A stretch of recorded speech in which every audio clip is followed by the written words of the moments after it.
Your instrument cluster display, or ICD, provides important information about systems and features. It contains a speedometer, power charge indicator, battery percentage indicator, range to empty, vehicle information, and more. Use the steering wheel controls to browse the menus and submenus.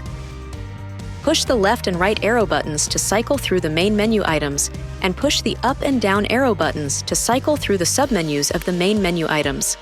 Push the OK button to access or select the information or submenu screens of a main menu item. Different main menu items that you can choose from are Driver Info, which can show you information related to your driver assist features, if equipped, trip information, and Speedometer. Audio.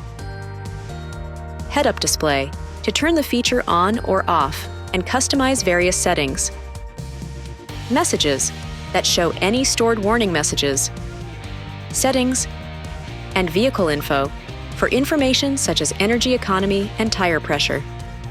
You can change the cluster layout by pressing the Layout button on the steering wheel. Choose between Classic, Modern, Center, or Navigation. Make further customizations by going to Screen Setup under Settings and choosing which information you would like displayed. This video is not intended to take the place of your owner's manual. For complete details and other important safety information, please see your owner's information.